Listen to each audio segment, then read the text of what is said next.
eu sou Alexandre Maron. E eu sou MM Isidoro. E esse é o Watchmen, o podcast oficial da produção original da HBO. Watchmen.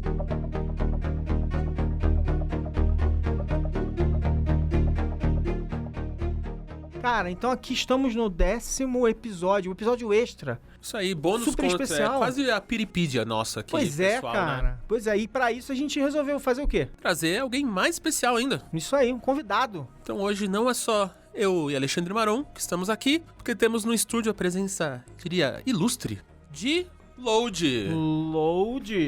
Olá, pessoas. Pô, satisfação estar aqui, cara. Eu tô até sorridente, que é um momento muito mágico pra mim.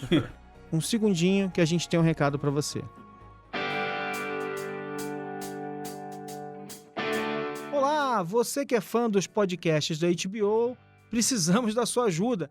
A gente quer fazer um programa cada dia melhor, mas para isso queremos a sua opinião. É bem tranquilo, na verdade, separa aí aqueles 5 minutos que você usaria para atualizar a sua rede social para entrar em pesquisa.hbomvip de Maria de Paulo.com, ou seja, pesquisa.hbomaxvip.com. Você vai encontrar uma pesquisa sobre os nossos podcasts. A frequência de programas está legal? Os assuntos te interessam? Vocês curtem os apresentadores? Olha lá o que você vai responder sobre essa última pergunta, hein? Brincadeira. Aliás, a pesquisa é anônima, pode responder sem medo. Entra lá, pesquisa.hbomaxvip.com. Aliás, o link está aqui na descrição do programa para facilitar a sua vida. Ajuda a gente a fazer podcasts cada vez melhores. E aproveita também para sugerir que podcast você acha que está faltando. Quem sabe a gente não faz? Então, pesquisa.hbomaxvip.com. Responda e siga acompanhando a gente por aqui. Beijo!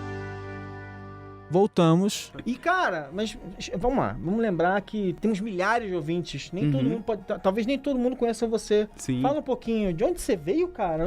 Onde é que eu já vi você mesmo? Bom, eu sou o Lodi, morador da cidade de Tiradentes, lá, extrema zona leste. E eu tenho um canal no YouTube onde eu falo de quadrinhos, cultura pop. E eu fiz o projeto também Rap em Quadrinhos, né? Onde eu misturava os MCs nacionais com super-heróis. Boa. Então a gente quis chamar o Load aqui hoje porque a gente quer dar uma geral, né? Na série inteira e principalmente os temas principais da série. Isso. Então, como eu tenho o famoso lugar de fala um pouco mais, o Ale tá fora dessa jogada, a gente queria trazer alguém que tem o lugar de fala mesmo, porque não adianta nada eu e o Ale ficar falando aqui, a gente lê os comentários de vocês, né, que vocês fazem sobre o podcast e tal, mas a gente achou muito importante trazer alguém como o Load aqui hoje pra falar, porque o próprio Lindelof fala isso, né, o Lindelof nas entrevistas, ele fala que como um homem branco, classe média, rico, ele não tinha lugar de fala pra falar várias coisas sobre mulheres, sobre negros, sobre várias das situações que ele fala na série. Isso, e que ele tentou resolver isso montando uma sala de escritores, né? O Writer's Room, que eles chamam,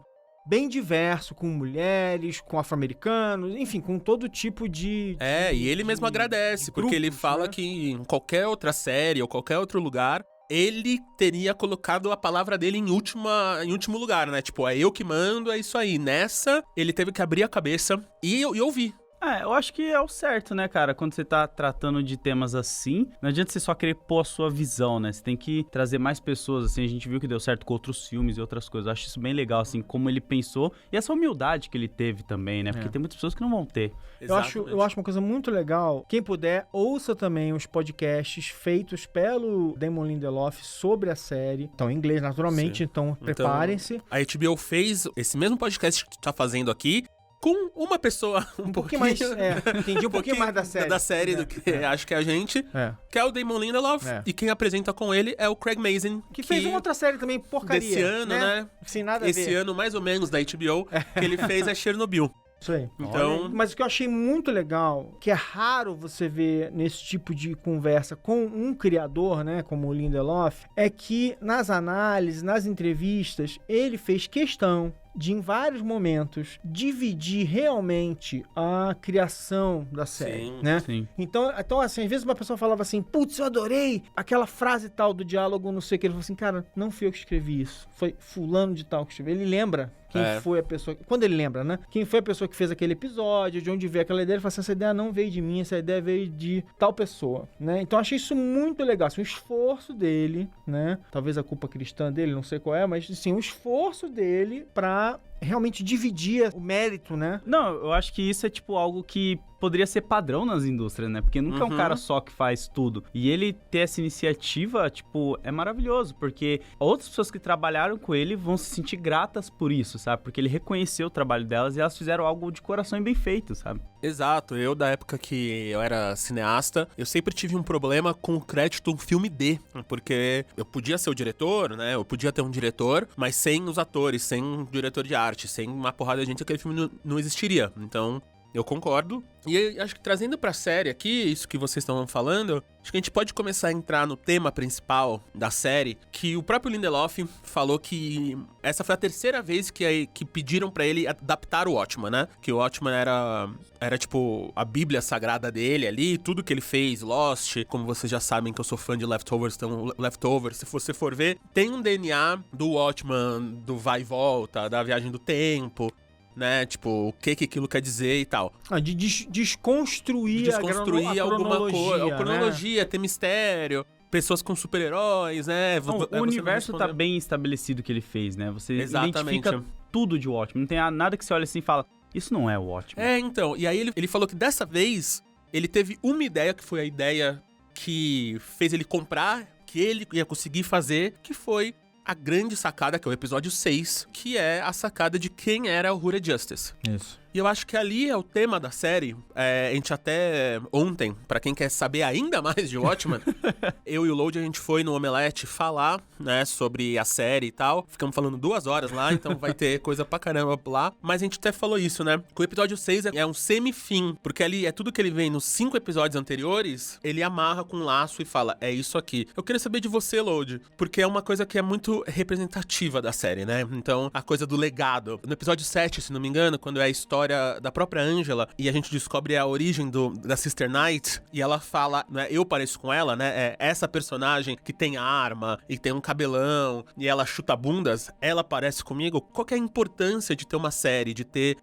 ter um personagem, ainda mais com superpoderes, nesse caso, tipo, ter o Jesus dos super-heróis, né, o super-homem, a origem dos super-heróis desse universo, ser um cara negro. Na hora que eu vi esse episódio, né, o 6º, eu achei genial, assim, porque se você pegar o contexto de tudo ali, mano, faz muito sentido. E como ninguém nunca pensou isso antes, sabe? Talvez o próprio cara que criou o material pode ter pensado por isso ou não, mas, tipo, quando você olha e fala, putz, nessa época, realmente, se existisse um herói e ele fosse negro, ele não poderia se revelar sendo negro por causa de toda a questão racial que tinha na época, ele ia ter que se disfarçar, como o Justiça Encapuzada faz, sabe? Então eu achei, tipo, sabe quando você vibra, assim, que você vê, tipo, sei lá, o gol do Pelé, você fica, tipo, caraca, mano. Foi tipo isso, assim, pra mim. Eu achei muito da hora. E o episódio da Sister Night, ele reforça ainda mais isso, mostrando uma criança que tá no Vietnã ali, onde não tem ninguém parecido com ela, fora os pais dela, e ela vê que aquela pessoa que ela tá assistindo, que ela quer tanto assistir, porque ela nem chega a assistir o filme, ela só vê a capa, parece com ela, sabe? Então já traz aquele negócio de consumir também aquilo só pela aparência, sabe? Só por ela se ver no produto.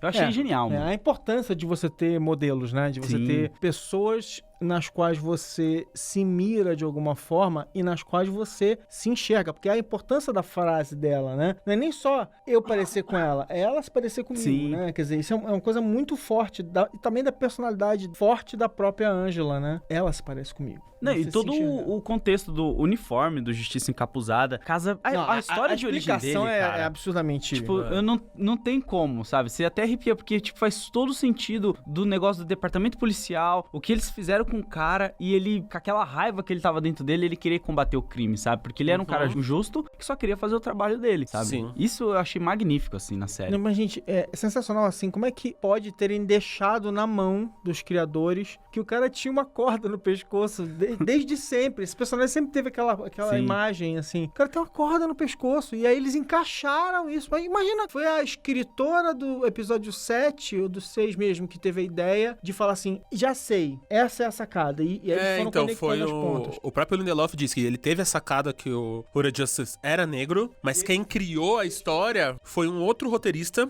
da sala, que ele fez o pitching pra sala, né, de tipo, ó, esse é o arco. Justiça Encapuzada, ele era o negro, ele era o Will, e ele tava em Tulsa em 21 e ele sobreviveu. Só que foi um outro roteirista que, quando fez o pitching pra ele no episódio 6, falando, cara, ó, é isso aqui. Aí ele fez quase beat por beat, né? Tipo, Da hora. ele contou a história e o cara falou, é isso, vai lá só e escreve. E aí o cara foi lá e escreveu. Então até quando a gente tava falando dessa coisa da junção, né, da troca no processo da série, isso foi muito forte, porque a ideia que deu origem pra série, ele podia, né, o Lindelof podia falar, não, isso aqui é meu, é a minha ideia. Ele falou, não, cara, essa sua ideia, talvez eu nunca vou ter uma ideia melhor que a sua, vai lá e toca. Sabe o que é muito legal nessa história toda? Porque, por exemplo, você vê como é que é o fenômeno da criação de algo assim, né? Se você pegar, por exemplo, o Looking Glass, né? Uhum.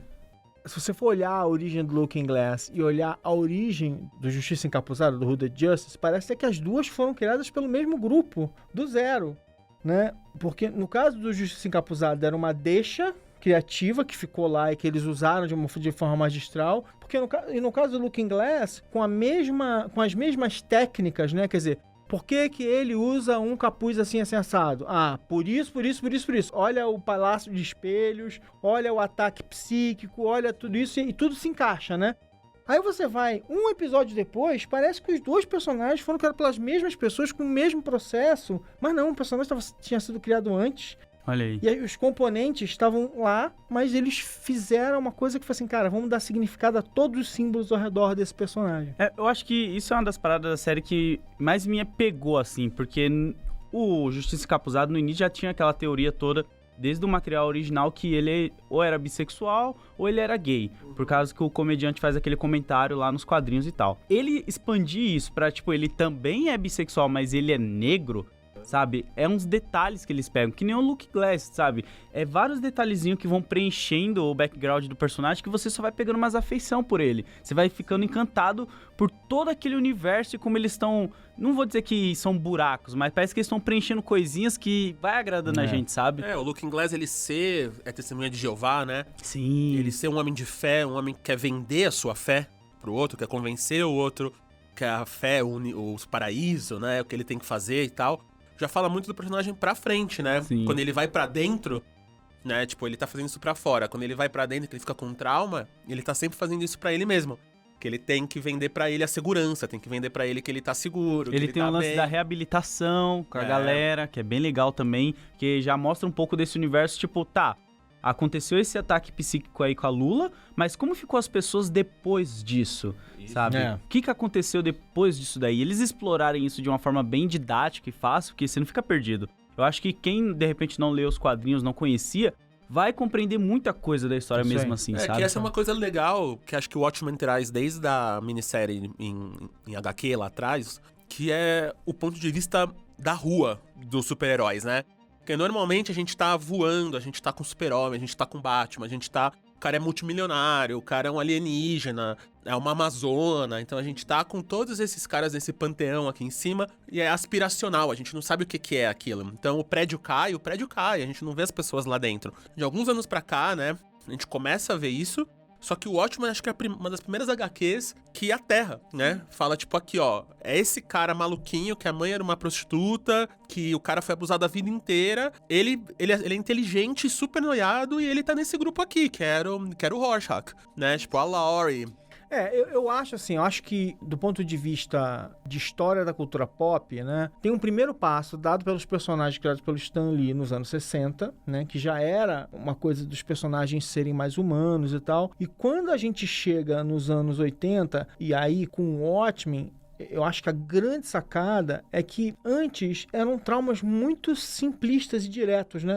Sim. Quando eu digo simplista, assim, era um componente que parecia explicar todo o personagem. E o que ele traz de complexidade agora é o nível de detalhe que você vai para explicar a personalidade, né? Cada item, cada detalhe, cada coisa. Você não fala... O personagem não é só como ele é porque tem um trauma. Ele tem milhões de outras coisas que aconteceram e que foram moldando aquela personalidade. É, né? E isso ainda traz que nessa época, na década de 80, teve a famosa invasão britânica, né? Como a gente chama nos quadrinhos, que foi quando veio esses escritores que deram totalmente outra vibe nas publicações da DC. Então, tipo, nessa mesma época tava saindo, tipo, Cavaleiro das Trevas em 80 e pouco, acho que é 86, Watchmen de 85, se eu não tô enganado. Não, Cavaleiro das Trevas de 85 para 86 e o Watchmen de 86 para 87. Começa em 86 e termina em 86. Isso, e tem Mouse também que estavam sendo publicados, tudo nesse mesmo período. Então você vê que, tipo... Um intervalo ali de uns 3 ou 4 anos em que tava tudo acontecendo ao mesmo tempo. Exatamente, e essas obras eram tão importantes pra época que traziam...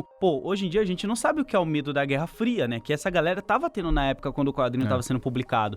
Então, o Lindelof trazer outro medo e outro tema tão importante pros tempos atuais, cara, pra mim é uma das maiores sacadas, assim, dele entender a obra e saber como trabalhar ela pra trazer pra 2019, sabe? Ele realmente leu, compreendeu e tem um respeito muito grande. E pra molecada da Quebrada, você que fez o rap em quadrinhos e tal, essa é uma série que fala muito de legado.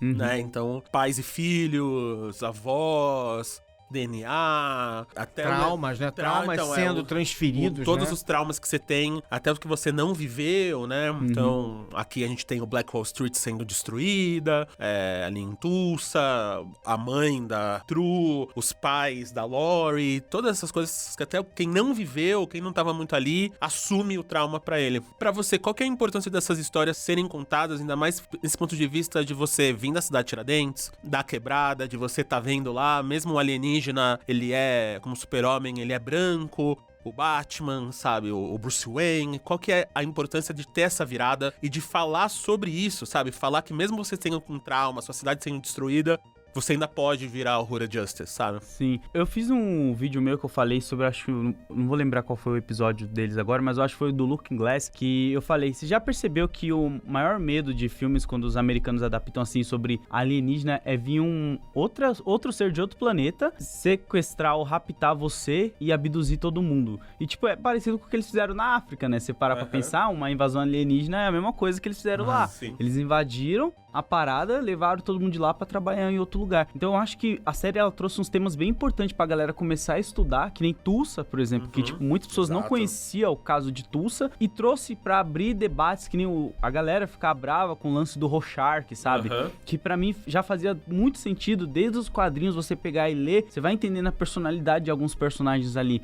Então eu acho que pra galera que não tinha tanto conhecimento, você olhar essa série e trazer pro seu universo é a melhor coisa, sabe? Que nem quando você falou do Superman, dele ser um cara branco, quando eu lia ele, eu sempre lia ele assim, tipo, tá, ele é um herói que vem de outro planeta pra Terra e ele só quer ser um humano. Ele não quer ser o Superman, porque quando ele quer ser o Superman, ele não pode, porque as pessoas julgam ele. Então ele tem que ser o Clark. É a mesma coisa quando você sai da periferia e tá num lugar que não deveria ser seu, de elite, e todo mundo te julga. Você não pode ser aquele cara da quebrada, você tem que se vestir igual todo mundo da elite e se misturar ali. Então eu sempre gosto de trazer as séries pra esse meu universo, assim, sabe? Da onde eu venho e como eu pego alguma mensagem dali. O Watchmen, mano, tem um monte, cara. O Justiça Encapuzada, toda a construção dele, as motivações, a narrativa do personagem, ele falando com a Angela, tudo, cara. Até mesmo a Angela, quando você pega algumas coisas dela, a forma que ela cria os filhos com o Cal, né?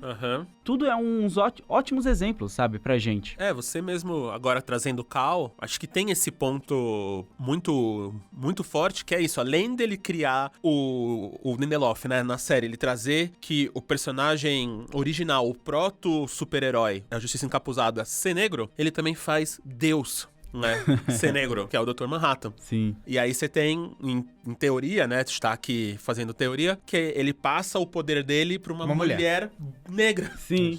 Então, você vê que só nesse arco, o arco de sangue da Angela, né, que de tipo, o vô dela ter criado super-heróis pra ela poder ser deusa na Terra, né? E de algum jeito, todos os parentes dela estavam ligados à polícia, né, à justiça, vamos dizer assim, porque o vô dela era o primeiro policial, depois o pai dela também queria ser, e ela herdou essa mesma parada e depois ela virou aí. E eu acho assim, e é absolutamente deliberado, né? ele pega o Hooded Justice, coloca ele em Tulsa, transforma a Tulsa no fim de um sonho, na destruição do planeta, do mundo dele, onde ele nasceu. Krypton, né? Então ele faz alusão ao Super-Homem, né? Vai cortar a história. Quando ele ressurge em 38, ele está no momento do lançamento dos quadrinhos do Super-Homem. Ele chega, o cara tá olhando na banca e tal. Ele faz as conexões, ele não é nem sutil, né? Ele nem tenta ser sutil. Quando ele, nas entrevistas, ele vai falar, porque era a Krypton dele. Então, assim, ele realmente realinhou a mitologia, né, para uma mitologia mais plural, mais com mais representatividade. Quer dizer, ele botou uma protagonista negra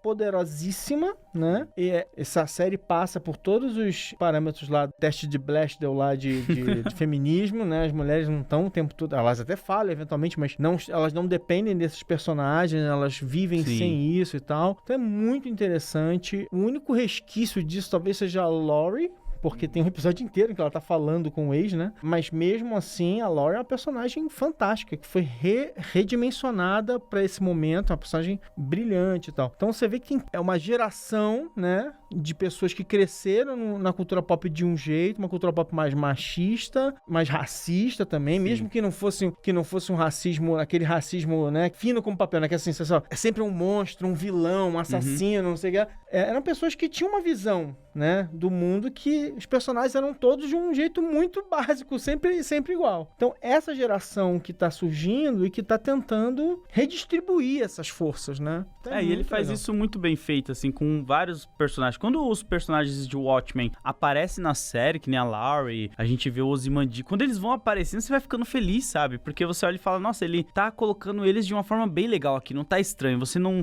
vira o nariz e fala, eu acho que esse personagem não faria isso, ou não estaria desse jeito. Tipo, não, você entende o universo que ele tá construindo e que ele tá expandindo isso pra mais, sabe? E dá até uma dor, né? De não ter uma segunda temporada aí, você fica meio tipo, eu quero mais, porque foi muita coisa boa que ele entregou.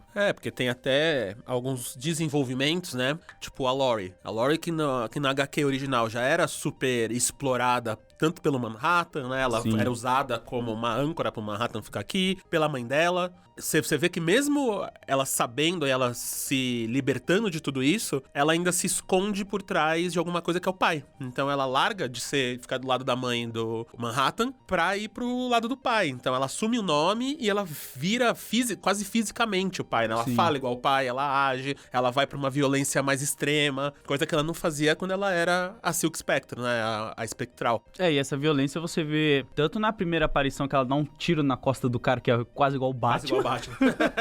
E mais pra frente também, quando ela tá falando com outros personagens. Então ela realmente é uma mina mais durona, né? Vamos dizer assim. Exato. Então ela deu esse salto. E aí, o que é legal que a gente tá falando aqui é isso, que a gente consegue, se você é fã da HQ, igual a gente consegue conversar 1 hora só do que aconteceu com a Laurie, com o Coruja, com o Dano Dreiberg. Então, tipo, o que aconteceu com ele nesses 20 anos entre ela acabar o Watchmen e o Manhattan ir embora, o Watchmen HQ, e ela entrar pro FBI. E é legal esse plot dela querer entrar pro FBI por causa do lance do Coruja também, né? Que é outra coisa que ele meio que deixou ali pra gente. A gente fica com essa curiosidade, tipo, mas tá, e aí agora?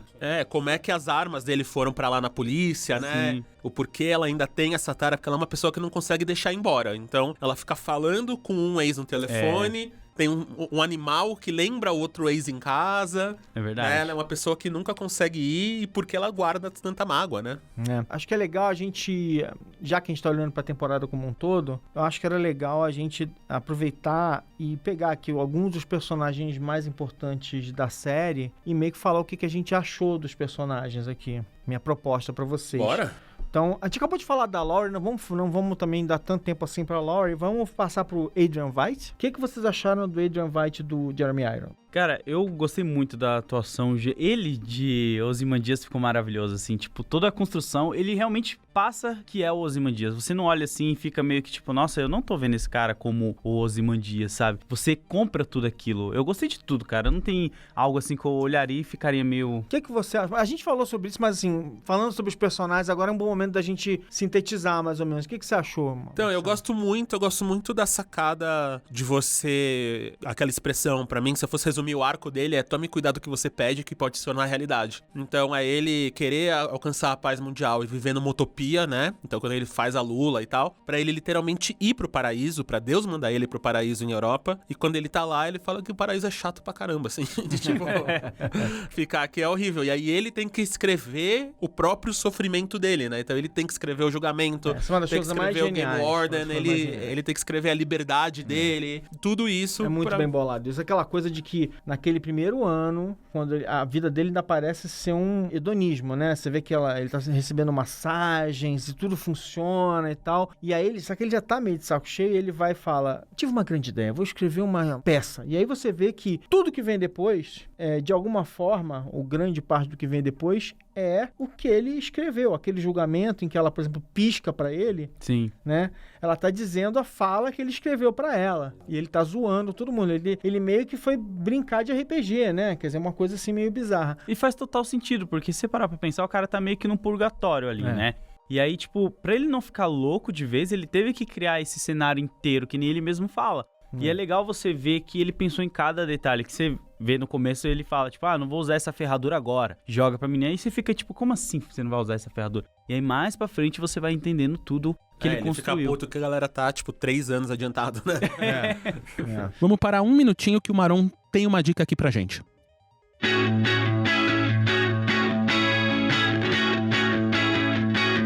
Olha, o Watchmen é uma daquelas séries cheias de detalhe e que cada episódio pede pra ser visto e revisto várias vezes. Tem um monte de informações escondidas, referências e, pra isso, você tem a minha nova paixão, o HBO Extras.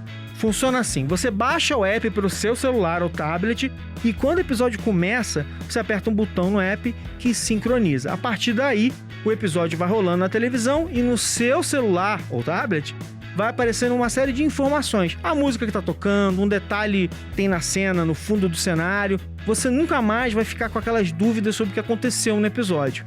E aí você junta com o HBO Go, que você pode ver o episódio várias vezes, e é uma combinação fantástica. Então, não deixa de baixar na sua App Store preferida.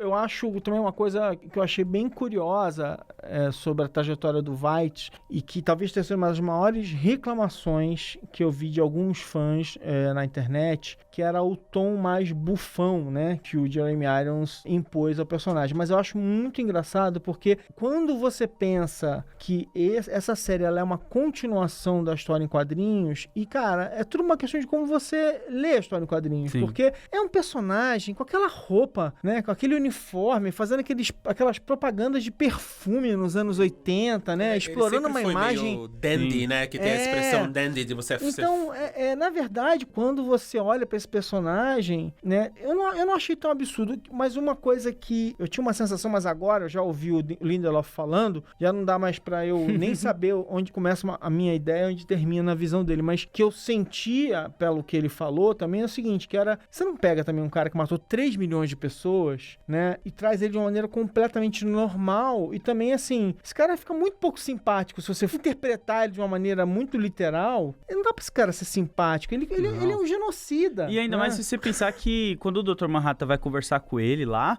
ele tá frustrado, porque rolou tudo aquilo, ele salvou o mundo na visão dele e ele não ganhou reconhecimento de ninguém. Que é muito bizarro, né? Porque ele não pode ganhar reconhecimento pelo que ele fez, porque ele ia ser preso se ganhasse. Ou seja, é uma situação completamente maluca. Esse personagem não tá muito no centro, na verdade, né? E tudo bem, porque pra ser tão genial, ele tinha que ser um pouquinho maluquinho também, né? Não podia ser muito normal. Não acho que ele ficou insano só porque ele passou 9 anos naquele lugar, não. Acho que ele era bem muito louco, né? Ele fala que já teve ideias 30 anos antes, então ele era um cara que sempre tava matutando alguma coisa na cabeça, né? Eu amo uma coisa sobre esse personagem, que é o seguinte, ele é o homem mais esperto do mundo, mas ele vai sendo... As pessoas passam a perna nele, e geralmente são as mulheres que passam a perna nele, né? A faxineira passou a perna nele, né? A filha passou a perna nele, e a maneira legal como a filha passa a perna nele é que ela não só passa a perna, ela faz ele se sentir muito, muito antiquado e muito ultrapassado, né? É absolutamente também, falando de legado e falando de passagem de geração, uma coisa muito de fazer assim, você sentir que você foi reposto por um modelo melhor e mais rápido e E, né, Você acabou ficando pra trás. Já puxando, então, o assunto pra Lady True. O que vocês acharam da Lady True? Eu? Eu gostei e eu queria saber mais sobre ela, assim. Eu achei interessante toda a construção dela, a forma que ela aparece, o negócio na fazenda, vai criando um ar todo de suspense em volta da personagem, né? As motivações dela. Só que eu achei que, tipo, podia ter me entregado mais coisas da Lady True, assim. Mas eu gostei da ideia dele ter um filho, ainda mais faz total sentido um cara como esse ser um gênio, né? Tipo, não querer se misturar com outras mulheres, não querer fazer sexo pra passar a linhagem. Ele era outro personagem que tinha várias pistas de uma coisa meio de racismo também, né? Da parte dele. Não, ele é quase um supremacista branco ali, né? É tipo o que o Rorschach tem de extrema-direita. Então você vê que até o caso dele guardar o próprio sêmen, guardar aquela coisa, né? Tem tantas teorias pra fazer o porquê ele tá fazendo aquilo. Ele quer criar uma raça nova, porque se ele é virgem, se ele nunca transou com ninguém, nunca procriou, o que ele quer fazer com aquilo, né? Então acho que tem toda uma questão desde da HQ. Mas a True, eu gosto muito, primeiro, dar parabéns aí pra atriz e pro design dela. Eu acho o design visual, assim, dela, como ela foi interpretada e tal, muito bom. E eu gosto muito dessa coisa de bater de frente, assim, com o Veidt, né? Porque como é que você faz o homem mais... Por exemplo, o que você faz pro homem mais inteligente do mundo pra ele ter alguém à altura? Ou você coloca Deus na frente dele, mas ele já tinha criado o chipzinho lá, que vai na cabeça do Cal, né? Vai na cabeça do Cal Ratan, né? Do Manhattan ali. Ratan. Então, tipo, vai ali na cabeça dele, mas contra uma mulher que vai até a Antártida, fala aquilo lá é a pior bomba que você pode dar pra um cara como aquele. Então, além da história como um todo, você colocar um anti-herói e de pé de igualdade com outro anti-herói da série original é incrível. E essa coisa do legado, porque ela mesma fala pra ele... Quando ela tá conversando com ele em Karnak, a primeira vez que ela aparece lá na Antártida, e ele tá soltando as lulas lá, ele fala, mas esse plano aí já foi feito, você tá fazendo um rerun, né? Você tá fazendo... Você tá fazendo uma reprise. Uma reprise. E o plano dela é basicamente uma reprise, né? Então, tipo, é uma versão diferente, mas agora eu vou achar a utopia do meu jeito. Então, eu também vou usar o Manhattan, eu também vou ter, mas dessa vez é o meu poder. Então, ela é quase o Lindelof. Na verdade, hipótese, ele é um remix. Ela é um remix, então. Ela é o que o Lindelof... Ela é o... E, aliás, ele faz essa analogia um pouco também. Eu acho que... Eu fiquei com pena dela ter morrido no final da série. Mas será que ela morreu mesmo? Não, os enfim. clones, Não, esse era a minha próxima Elefante. Colocação. Não é isso. Eu acho que no mundo da Lady True, a morte é relativa. Assim como a mãe dela ressurge, ela podia surgir. E a mãe dela ficou pra trás, com todo o conhecimento e o legado, né, de novo, que torna ela uma personagem mais interessante, porque a mãe dela pode gerar ela de novo. Enfim, tem um monte de coisa interessante pra ser discutida. Ciclo sem fim. Mas eu fiquei com pena deles terem matado, do castigo dela ter sido a morte, porque de uma maneira ou de outra, diferente do pai... O que aconteceu foi que eles assumiram, eu não tenho dúvida de que ela era uma personagem problemática em vários níveis, mas de uma maneira ou de outra, ela foi punida por algo que ela ainda poderia fazer, né? Se você pensar bem na lógica desses personagens, assim, não, se alguém quer ser um deus, temos que acabar com ela. Mas ela não fez nada ainda, ela não matou 3 milhões de pessoas, Hitler, né? É a máxima do bebê. E o Ozymandias fala isso, né? A partir do momento que uma pessoa tem uma ambição assim, não sei o que, a gente corta. E ele fala, um reconhece o outro. Então, quer dizer, ele tinha essa ambição também, ele sabe que não é muito boa. Mas ela queria matar uma pessoa. Eu acho que tem até uma questão quase que embutida nisso, né? O que é mais grave? Matar uma ou matar 3 milhões, né? No fim das contas, tirar a vida, claro que... Eu imagino que 3 milhões seja mais grave, mas enfim. Deliberadamente tirar uma vida, mesmo sendo a do Manhattan, que a gente não sabe nem se morreu também, pra isso ela teve que matar o Dr. Ela teria que matar o Dr. Manhattan, não é mesmo? Então vamos pra próximo personagem aqui, o Will. O Will, eu gostei muito de toda a construção que fizeram também do personagem. Do momento que ele aparece, todo o suspense que ele gera por ser um velhinho idoso ali, né? Que você não dá muita coisa. E tudo. Eu só fiquei um pouco chateado, triste, eu não sei se é a palavra certa também, com o lance da vingança dele com os Cíclopes. Eu achava que ele iria além. Ele iria assistir, mas ele fica lá no cineminha junto com os netos dele, que é esse negócio de legado. Às vezes também ele já tava cansado de tudo aquilo, queria mais um descanso ali, sabe? Ficar ali tranquilão. Eu acho que o que ele queria era justiça. No fim, acho que à luz de uma pessoa com 100 anos, eu acho que ele queria justiça, e já não era mais importante que ele tivesse lá, porque aí já é uma coisa meio de sadismo, né? Sim. Eu acho que ele só queria saber que aquilo ali ia se resolver, que não resolve nada, na verdade, ele matou a liderança, mas deve ter milhares de ciclos espalhados pelo mundo, pensa né? a mesma coisa. Pois é. Não, o Will mandou benzaço. Essa coisa dele ser um velhinho de boa, né? Tá na casa do ex-namorado e tal. E o Manhattan com a Angela plantarem nele essa semente de novo. Ele, cara, eu posso ter a vingança que eu sempre quis ali, né? Então, essa volta dele é muito boa. E o Louis Gossett Jr., o ator, mandou benzaço. Muito bom. Vamos pro Looking Glass? Esse Que é um personagem que até o meio da temporada a gente ficou muito próximo dele, de repente ele dá uma desaparecida e ressurge agora, né? E eu fiquei até com um pouco de saudade dele, porque eu tava achando ele maravilhoso. Sim. E o episódio dele é sensacional. né? Tanto ele e a Laurie, né, do episódio 7 pra frente, vão pro lado, que até é uma coisa técnica. A gente até ficou conversando ontem, eu e o Load, que dá pra ver claramente que os roteiristas, até o episódio 6, eles estavam focando muito em personagem. Então, cada episódio tinha quase um ponto de vista de personagem. O 7, o 8 e o 9 é enredo, né? É história. É que tem uma rata e plot. Então, mas aí é sempre indo a história pra frente. Então, a história é o Manhattan contando a história no oitavo, né? Mas só que aí é, tipo, ele vai pra todos os lugares e encontra todo mundo, meio que empurrando todo mundo. Sim. É o Deus Ex Machina literal, né? Sim. Tipo, Deus tá mandando você ir pra Tulsa. Então, ali é... Mas o Looking Glass, tipo, o Tim Blake Nelson, um dos melhores atores vivos, desde os filmes dos irmãos Coen e tal, manda muito. O episódio dele é um dos melhores episódios da série. E ele tem os tipos, né? Os estereótipos ali do Rorschach, comer feijão, sempre tá meio com a máscara na metade. Isso faz o fã ficar agradável, assim, com o personagem, sabe? Já traz uma familiaridade pra você. Você ter esse espelho literal, né? De algum personagem é muito bom. Manhattan, Dr. Manhattan. Manhattan, acho que o Load tem mais... O Manhattan ou Cal? Não, o Cal Acho que é o Cal Hatton, né?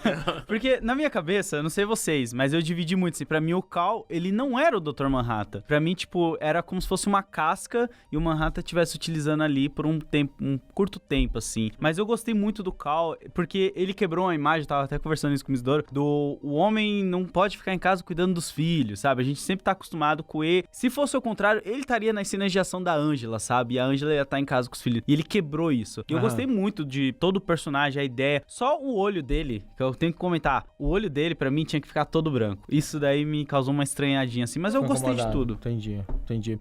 Eu gosto muito do que eles fizeram com esse personagem, né? Porque, assim, o Manhattan frio, a gente já viu, né? O Manhattan sem emoção, a gente já viu. Sim. Então, assim, o que a gente pode fazer de novo com esse personagem, né? E lembrando que ele é um personagem apaixonado pela humanidade, que ele descobre essa paixão no meio da série. Quer dizer, ele tinha uma paixão que ele não entendia muito bem, quando ele consegue racionalizar, porque ele é um personagem, né, meio sem imaginação ali, meio cara muito pragmático e tal. Quando ele consegue racionalizar, que é naquela sequência com a Laurie, que ele entende a importância da vida, né? Porque antes pra ele vida era um conjunto de átomos. Ele fala isso, né? E aí ele entende, né, o milagre e tal. É termodinâmico. Termodinâmico, que a gente repetiu várias vezes durante essa temporada. E aí eu gosto muito desse arco dele de se humanizar, né? Por quê? Porque no momento em que você liga o sistema do Dr. Manhattan e ele começa a enxergar o tempo como um todo, daquela maneira que eu cheguei a falar no Twitter, que ele se lembra do futuro e que é parte do problema, da dificuldade de entender os paradoxos do Dr. Manhattan, né? Se ele sabe que ele vai morrer porque ele não evita, as pessoas... Uma das maiores dificuldades da série é lidar com um personagem que é assim, né? Então, assim, as pessoas entenderem que ele enxerga tudo ao mesmo tempo e que o fato dele enxergar tudo ao mesmo tempo não permite que ele mude a história, permite que ele fala assim, pois é, e aí acontece isso e eu morri. E a partir daí ele não consegue evitar a morte dele. Sim. É muito louco isso, é muito difícil de entender essa maneira bizarra de enxergar. É na própria HQ,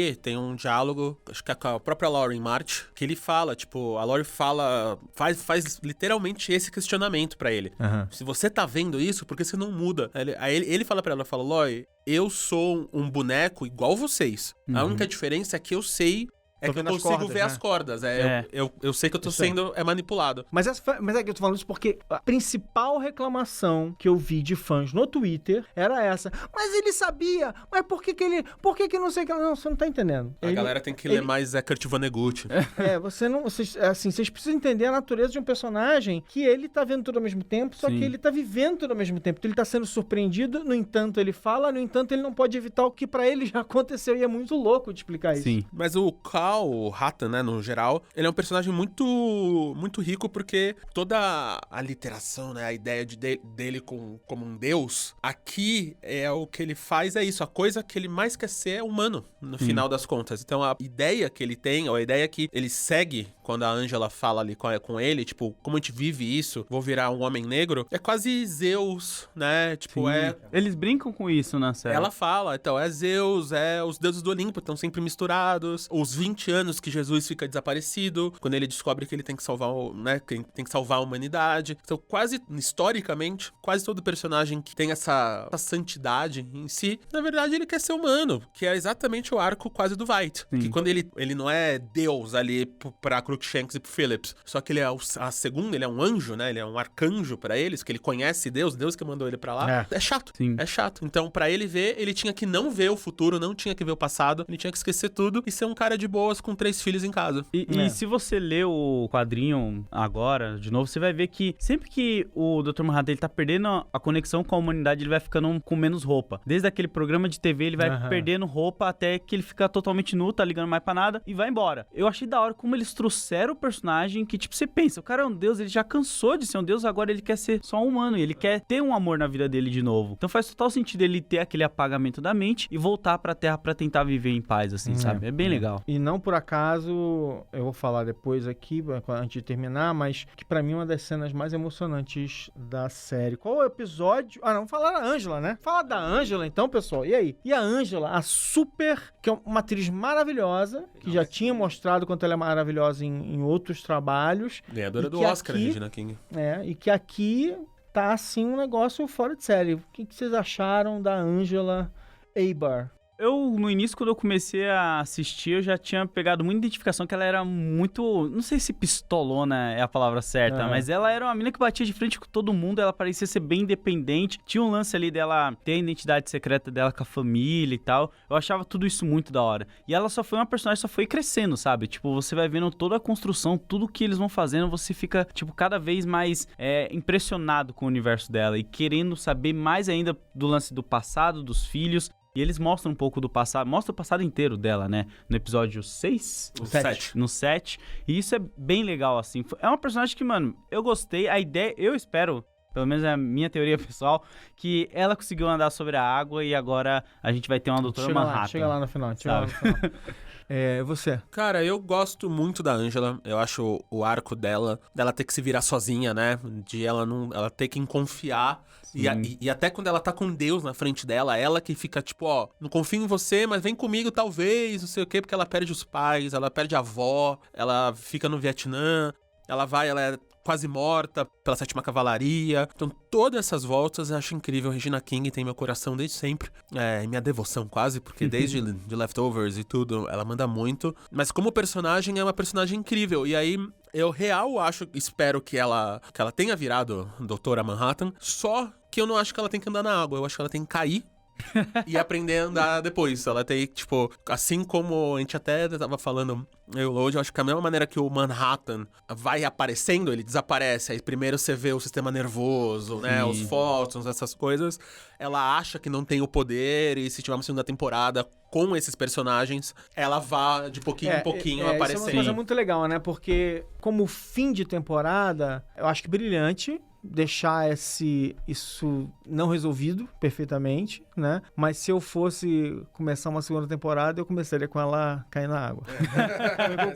E eu acho que isso é pelos motivos que você falou, até porque eu acho que um personagem interessante precisa construir, né? Precisa earn, né? Tipo, você precisa merecer cada um desses... Exato. Igual eles fizeram com o Veidt nessa temporada, né? Demorou 3, 4 episódios pra assumir que era o Veidt. Demorou. Se rolando a segunda temporada, tem 2, 3 episódios, 4 episódios, até a gente ver. Vamos lá, eu fiquei apaixonado pela Angela por uma série de motivos, por ela quebrar todos esses padrões básicos, por ela ser uma mulher poderosa, interessantíssima, por ela ter, isso só vai ficar claro no 6º episódio, um orgulho do poder e da força dela, né? Porque tudo que ela construiu porque ela foi fazendo as coisas acontecerem. Tanto é que no 6º episódio, quando a gente vê que o avô pintava o rosto de branco, o fato de que ela pinta o rosto com uma tinta escura ganhou um outro significado, né? Sim. Tipo assim, enquanto ele precisou se disfarçar de branco, ela escurece, ela tem orgulho daquilo que ela é, né? E se você ainda linkar com... Logo no primeiro episódio, você vê uma criança na sala dela questionando ela pelos negócios de Tulsa. Parece que eles não gostam dos negros terem direitos hoje em dia por causa do que aconteceu em Tulsa, sabe? Isso traz um reforço no que você tá falando. Então, pra mim, uma personagem incrível que eu quero ver de novo e que a atriz maravilhosa, Regina Queen. Rapidinho, vamos lá, pra gente não demorar demais, mas qual o melhor episódio pra vocês? Um só, vai. O episódio que vocês tivesse que escolher um. Você falou escolher um, eu escolho o 8, empatado com 6. Eu vou de... O 6 é o do... É o do Hooded Justice. Eu vou de 6. O 6 pra mim foi o... O 6 e o do Luke Glass, cara. São dois, assim. 5 e 6 pra você. 5 e 6 são os que me deixou, tipo... que maneiro. Eu fui gostando dos episódios à medida que eles iam acontecendo. O 8, pra mim, com o menino romântico, eu acho o 8 extremamente romântico. Assim, acho o 8 tem até o clássico meet cute, né? Tipo assim, aquela coisa de, ai, que fofinho eles se encontrando, que bonitinho e tal. Eu acho que é uma desconstrução desse filme romântico. Assim, concordo com vocês, temos 3 episódios gigantescamente bons, e até já porque vocês escolheram, acho que eu vou ficar com 8 aqui. E se você, só pra complementar, ele entrando no bar, a última vez que ele entrou no bar foi quando aconteceu aquele bagulho com o comediante, né? Então isso daí já dá, tipo, ele tava vendo um assassinato, uma morte ali, a gente pode dizer que ali era o nascimento de uma nova vida. Quais são... Digo aí, não precisa dizer 3, não. Diz aí pra vocês os momentos mais emocionantes, assim, que você ficou... Yes! Mas de chorar, tipo... Emocionante, emoção. Pode ser chorar, pode ser rir, pode ser puquiquei. Eu não diria Eu vou dividir em 2 tipos. O movimento mais cacete, que é o what the fuck mesmo, né? O movimento mais uau. E o movimento mais que você ficou assim, seu coração apertou de emoção mesmo. Tanto pra rir quanto pra chorar. O do meu coração apertar de emoção pra quase chorar é quando ele passa por toda aquela parada que a polícia prende ele e ele vai salvar a primeira pessoa naquela vielinha escura ali. Ali foi onde eu fiquei meio tipo, nossa, mano, depois de toda essa merda que ele passou, ele ainda arruma um tempo pra pegar essa energia negativa e fazer o bem, sabe? Foi algo assim... com raiva, né? Como diz a mulher dele. Isso. E o outro momento também, que é quase choro, é quando a mulher dele larga ele e ele decide continuar sendo o herói, sabe? Porque é um peso que você vai ter na sua vida conforme você vai crescendo e tendo outras coisas. Tipo, certas pessoas vão te deixar porque elas não vão querer te acompanhar. O que te emocionou? Eu acho que momentos boar, pronto. São os momentos boar. Literalmente a primeira cena da série pra mim já é bem marcante, porque... Quando ele acha o bebê? Acho que a sequência inteira, a sequência inteira dele, desde o cinema vendo o Bass Reeves, com a mãe dele tocando, o Will, né? A destruição de Tulsa até com o bebê, tudo. Então aquela sequência inteira do primeiro episódio, pra mim é incrível. E pra mim não é um momento, mas é o episódio inteiro, o episódio 8. Assim, o episódio 8, pra mim, tem essa coisa de... A gente até viu, eu e o Ale, um pouquinho de making off aqui, de como a gente faz o podcast. A gente assiste o episódio junto, comentando, quase nunca comentando pra prestar atenção, mas só que, tipo, escrevendo, anotando e tal. A gente comenta pouco na hora, né? Na hora. Mas aí tem acaba, momentos que não dava, né? E aí o oitavo episódio foi o episódio que a gente foi, tipo, foi largando a caneta, foi parando de digitar, e a gente meio que só assistiu, assim. Então, o episódio 8, como um todo, né? Eu que sou nerd de filmagem e tal, eles não mostrarem a cara do Manhattan, gravarem uma sequência inteira de conversa, meia hora de conversa, sem mostrar a cara do personagem, é muito absurdo. Não, e aí joga toda a carga nela, né? Sim. Exato. A Regina King carrega o episódio com as expressões faciais dela. E é engraçado, né? Uma pessoa que consegue rejuvenescer, né? Ela consegue ser 10 anos mais jovem apenas com as expressões faciais. Parece que assim, tipo, uma outra carga naquele momento que ela tinha. Ela né? é maravilhosa. É demais. Que mulher incrível, né? As minhas... Então, assim, eu realmente fui mais em momentos. Mas, assim, um momento que me emocionou profundamente é quando o Dr. Manhattan tá morrendo e ele revive naqueles segundos todos os 10... Porque ele fez o download, né? Sim. Download. e ele lembra.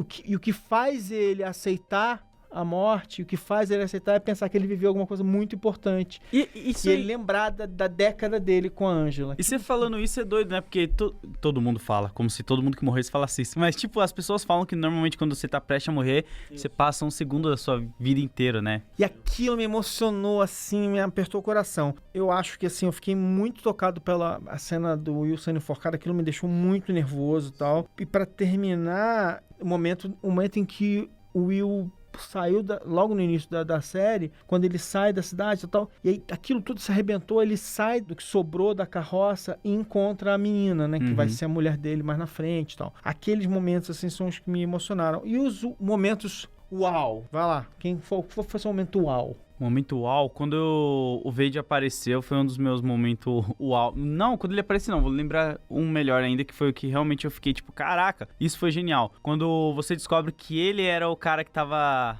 na estátua lá. Ali foi, na hora que essa bola aí o Maron cantou uns 4 episódios antes. Nossa, na hora que ele coloca, a menina fala, por favor, coloca a mão na cintura, eu falei, não vai dizer que ele é a estátua. Esse é o que a gente quer na gargalhada, né? Não, pra mim eu acho que eu principalmente gosto que o Lindelof faz isso, e ele faz isso desde Lost, que é esses momentos, tipo, urso polar, né? Que tá lá, não precisa explicar, cria sua teoria aí, eu tenho a minha, mas não vai mudar nada, porque tem um urso polar nessa ilha, é isso aí. Então, praticamente, a Lady True inteira, né? Tipo, da mãe, do elefante, o White estátua e tal. Tudo isso com a Lady True, obviamente, quando a Angela pega o martelo e dá na cabeça do Cal ali, tipo, que pancada, literalmente. E um que eu gosto muito é o Homem Vaselina ali. O Homem Vaselina. Que foi talvez a maior... É muito engraçado, o Lindelof explica quase tudo que ele deixou. Ele deixa uma coisa que, na verdade, é quase explicada na Piripiriripedia, né? Que ele vai explicar mais ou menos, provavelmente seria o nosso querido Piri. Sim. Mas ele deixou uma informação. Então, mas é a parada que eu gosto, porque a parada que não tinha nada a ver com o resto da série. Isso, maravilhoso. Podia continuar, e aí... Não, e as pessoas reclamaram, mas como assim ele não revelou quem? Calma, Não gente. precisa, Não, e nem precisa, porque é só, pra mim, aquela cena é da Angela, pra mostrar que ela vai correr atrás do cara e que tem um mundo maior em volta, né? Isso aí. E aí, Expandiu. ele mostrar que na Piripídia, pra quem leu, entra lá, pega os documentos e tal, que vale a pena, ele mostrar que o Piri, ele foi demitido quando ele volta de Tulsa, né? Então, tipo, ele volta de Tulsa com a Lori pro FBI, a Lori tá tendo o debrief dela, ela tá falando o que aconteceu, então ela sobreviveu, a gente não sabe o que aconteceu com ela e com o White e com o Looking Glass, só que o Piri foi demitido e muito provavelmente ele foi demitido porque acharam algo que parece óleo de canola com ele, né? Tipo, algumas coisas de óleo de canola, então se ele era super viciado em mascarados e tal, ele não ser um mascarado e ter óleo de canola. E o próprio Lindelof fala que essa é uma teoria que ele assume, porque todos os textos da Piripídia foram escritos pelos roteiristas, e ele mesmo fala que ele ia dar essa dica no podcast oficial. Ele fala que na Piripídia ia ter a resposta. Então, os meus momentos uau, o meu primeiro momento uau, confesso pra vocês, de verdade, foi quando ela chega, a Angela, no final do primeiro episódio, chega naquela árvore, e aí tá o Judd Crawford enforcado, o Will ali parado, que é uma cena de impacto, e aí ainda por cima cai uma gota na estrelinha, e aí eles evocam o Smile Face da série. A martelada da Angela no Calvin é assim, tipo, é muito chocante. Eu acho sensacional o momento quando o White é catapultado, e aí ele cai em Europa. E aí ele faz aquela coisa de escrever Save Me D, e a gente fica mais, 4 ou 5 episódios tentando descobrir o que foi que ele escreveu, e quando aparece Exato. ele Save Me Daughter, né? Quer dizer, me salve filha. Eu acho, aliás, eu acho que essa série, ela tem pelo menos um momento uau por episódio, se você for olhar bem, né? Tem, não, uma série estruturalmente, assim, muito absurda. A gente tava até... Acho que a gente falou, todo mundo aqui, pra quem não sabe, a gente tem um grupo desde o começo da série, eu, Load e Maron, e acho que a gente falou individualmente em grupo, mas estruturalmente é muito absurdo o que eles fazem, porque é de uma homenagem à HQ, ao traço do Dave Gibbons, né? O Dave Gibbons, ele desenha algumas coisas da série, né? Tem alguns traços deles ali, as cores, porque a paleta de cor que ele usa na HQ é muito própria, né? Tipo, não é real. Então tem essa homenagem, então é uma série de alta ter visitabilidade. Nossa, eu li cada episódio 5 vezes. Porque você consegue voltar e assistir, vai ter alguma coisa no fundo que vai lembrar, e uma fala, e fala, nossa, eles plantaram isso aqui, do elefante aqui, e aí lá no fundo Nossa, que vai se você pagar. assistir agora, que finalizou, eu acho que já é outra série, sabe? Se eu não sentei ainda pra assistir agora. Muda tudo. Você vai ver, por exemplo, assim, se você assistir a série de novo, agora sabendo, desde o início, que o Calvin era o Dr. Manhattan, aquele ar dele meio estranho, assim, meio frio, não é frio. Lembra do Carl explicando sobre Deus para as crianças? Tudo que tá ali. E aí, de novo, no podcast oficial americano, o Lindelof fala sobre o fato de que quando eles gravaram o primeiro episódio, o Yahya, que é o ator que fez o Dr. Manhattan, não sabia que ele era o Dr. Manhattan ainda. Eles só falam pra ele depois, mas eles acharam que precisavam contar pra ele, porque senão ele ia acabar sendo interessante demais nas cenas. Ele ia dar uma energia para as cenas diferente da energia que aquele Dr. Manhattan calmo e controlado deu, né? Então é bem interessante, né? Uma série que pede isso. As séries do Lindelof em geral pedem isso, por isso que Leftovers também é para ser visto várias vezes. Aproveitem a HBO Go. Antes de chegar aqui na minha pergunta final, tem uma coisa que me marcou também muito agora nessa reta final, queria que talvez vocês comentassem isso, que é a frase do Will pra Angela, e é bom lembrar que a Angela não usa uma máscara desde o 5º episódio. E ele olha pra ela e ele fala que as máscaras não deixam as pessoas se curarem, porque os ferimentos precisam de ar. E eu achei que é uma das frases, é como se ele precisou de 100 anos para conseguir dizer isso para ela, né? Ele precisou passar um século da vida dele para ser capaz de dar esse ensinamento final para ela, né?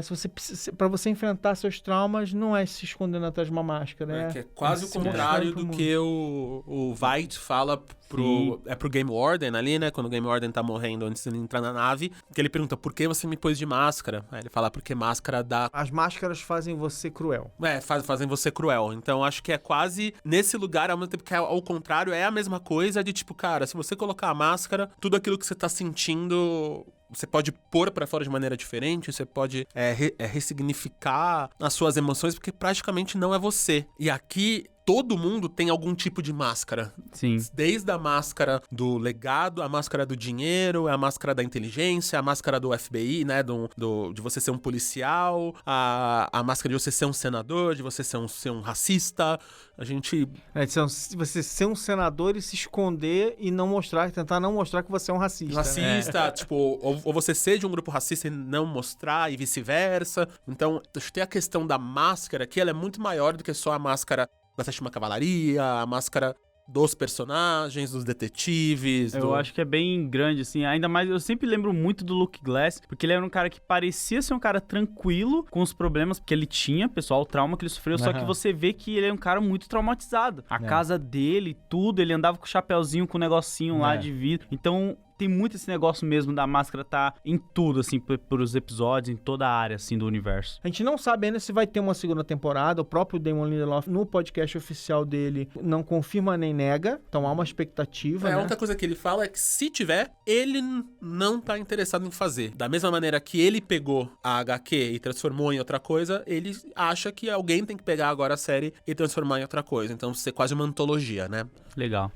E uma coisa que ele fala também é assim, acho que o ponto dele ele precisa ter a ideia. Nessa temporada ele teve, enfim, acho que ele deixou em aberto o suficiente, mas acho que ele precisa ter aquele momento que ele fala, putz, eu já sei o que eu quero fazer. Sim. E acho que o que ele deixou a entender é que nesse momento... acho que tá cansado, né? 2 anos. Assim, você não faz uma série com esse nível de qualidade do nada. Ele passou 2 anos fazendo isso. Então ele falou que ele teve essa ideia no Natal de 2016. Então foram 2 anos de produção, mas só que é 3 anos de ter a ideia. Isso, assim, pra ele tá pensando em alguma coisa, já teve meses, né? Antes de... E sem falar que, tipo assim, por enquanto pode ser que ele não fale que vai fazer e ao mesmo tempo ele também não nega. Lembrando que já é a 3ª vez que ele recebe um convite pra adaptar isso. Então pode ser que daqui até quando ele vê, ele pode falar, não, pera aí, eu vou continuar, vai, tá legal. E como um mendigo me disse na igreja uma vez, o segredo é fazer igual Pelé e Jesus e parar no auge. Mas aí... Muito bom. Mas a minha pergunta pra vocês então é a seguinte: se houver uma segunda temporada, o que vocês queriam ver o que vocês gostariam, o que vocês imaginariam que poderia acontecer numa segunda temporada? Tá, a minha cronologia pessoal que eu já montei é eles expandirem esse universo e mostrar o trauma de outras pessoas que sofreram também com aquele alien, descobrindo que foi tudo uma armação do Vaid, sabe? Tipo, como que a humanidade iria receber isso? Que nem o Luke Glass. É jogado uma enxurrada de informação nele disso, que tipo, mano, tudo isso que você viveu, sei lá, por 30 anos é fake. Foi o fake news aqui que a galera criou. E agora que você descobriu isso, como que a humanidade vai agir? Sabe, eles vão prender o presidente lá, o Redford. Quem vai assumir o lugar dele? O que vai fazer? Então, expandir pra esses sentidos, assim, mais humanos, sabe? E a Regina, no caso a Angela, ser o Dr. Manhattan, eu deixava mais pra background, assim, sabe? Esse negócio Você tiraria ela do primeiro plano. Isso, ficaria muito mais a galera aleatória e ela sempre aparecendo só assim, tipo, tentando aprender alguma coisinha e tal, desenvolvendo, que nem vocês falaram. Eu gostaria muito, da mesma maneira que ele sai de Nova York e vai pro interior dos Estados Unidos nessa temporada, eu gostaria muito de ver o mundo do Watchmen fora dos Estados Unidos. Tipo, o que é que aconteceu que seja na Rússia, sabe? O que aconteceu quando a Lula cai e aí, tipo, não necessariamente ir pra frente, mas pode até ir pra trás. Tipo, o que é a história paralela que aconteceu em 85 quando a Lula cai e aí a galera lá do Partido Comunista, o que eles fizeram? O que deu? Ou se for continuar pra frente, isso, tipo, cara, manda que, tipo, tá tendo queimada na Amazônia, o que a Dr. Manhattan faz nisso, sabe? Ela vem, assopra e apaga. Então, tipo, o que aconteceu com o resto do mundo? Quando tá todo mundo quase morrendo em guerra nuclear e a gente não vê. Então, o que aconteceu igual esse what if, né? O que aconteceu de lado. Então, eu gostaria muito de ver isso, expandir o mundo pra ter um outro ponto de vista de outra religião, de outro pensamento, de outra coisa, de outro lugar físico. Eu acho que tem uma ideia aí que eu acho que assim, acho que ganhar uma escala um pouco maior, né? Sair daquele microverso de Tulsa. Mas na verdade, eu fiz uma outra brincadeira, que eu tô fazendo algumas perguntas pra gente aqui, assim. O Veidt vai preso, E ele vai ficar preso com quem? Com o Coruja? Olha aí. A Angela, o que será que a Angela faria com os poderes do Dr. Manhattan? Primeiro que eu acho que eles gastariam uma nova temporada inteira mostrando a Angela aprendendo a usar os poderes, que eu acho que ia ficar bem legal. Mas vamos dizer assim, o que a Angela faria com esses poderes? Será que ela ia lutar contra o racismo? Será que ela ia libertar o Vietnã e consertar o que foi feito pelo Manhattan? O que será que ela ia fazer com esses poderes? Será que o Dr. Manhattan tá mesmo morto? Eu espero que sim, tá? Eu gosto de personagem que quando morre fica, mas... não apareceu o corpo? Mas não tem corpo. O que aconteceu com a filha-mãe da True e com a True a partir daí, né? A gente já tá dizendo que... E eu queria... E acho que assim, eu gostei da sua ideia da escala, mas a minha pergunta é, como é que é o Looking Glass depois do Tron? Porque, na verdade, eu fico pensando assim... E, claro, tem uma outra possibilidade que é... Esquece esses personagens e conta uma história completamente nova. Dá um salto no tempo e tal. Mas se a gente voltasse, talvez a gente deveria, de alguma forma, acompanhar o que acontece com esses personagens e tal, não sei o quê. E tem uma parada que eu me pego muito pensando que, tipo... O Dr. Manhattan, ele era um deus, ponto. Por que ainda não surgiu uma religião a ele nessa época? Eu acho que isso é algo que eles poderiam explorar, sabe? Uma religião pro Dr. Manhattan de louco. Assim como nós tivemos do Rorschach. Só que a galera que era pró Dr. Manhattan, que a gente vê no Vietnã, a galera tudo comemorando lá, feliz por ele. Acho que até aí é ver se a ideia, o plano do Veidt, porque o Veidt teve um plano de desacreditar o Dr. Manhattan pra ele ir embora, né? De falar que ele gera câncer, que faz isso. Mas será que alguém acreditou ou não, né?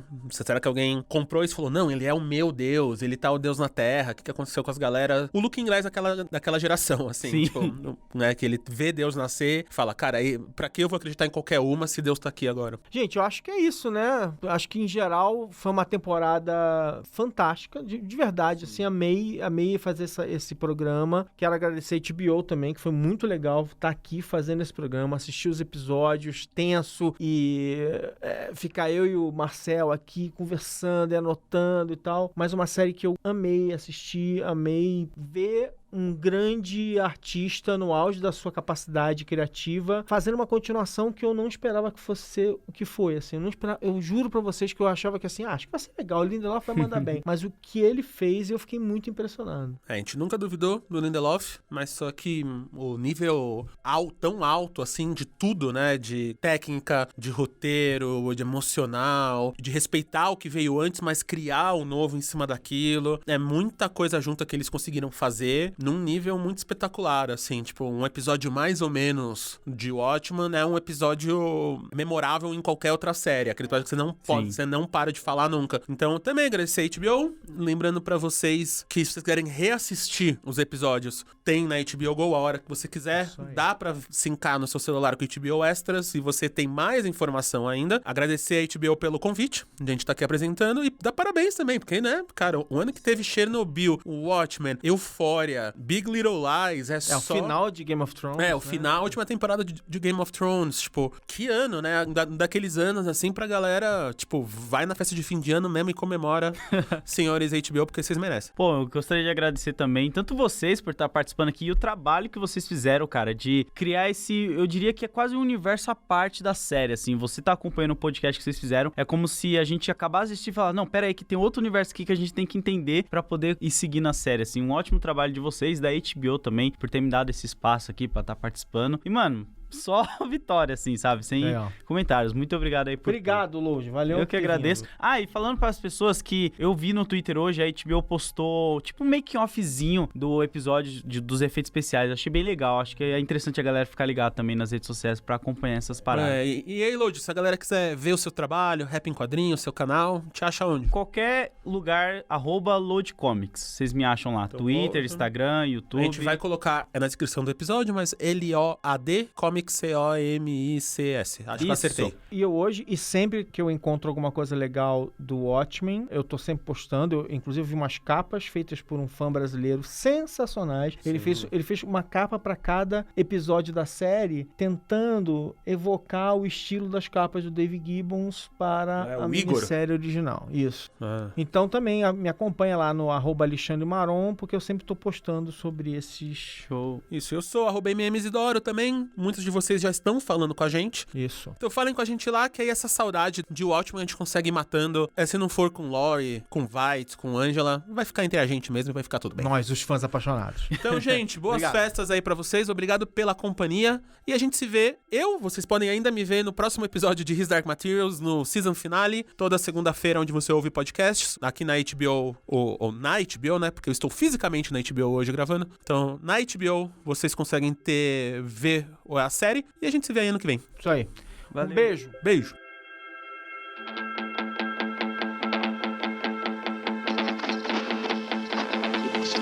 Vai uma dica aí pra todo mundo que, assim como eu, vai ficar órfão de uma série legal, uma série do Lindelof pra assistir assim que acabar Watchmen, que é The Leftovers. E Leftovers, ela tá disponível na HBO Go.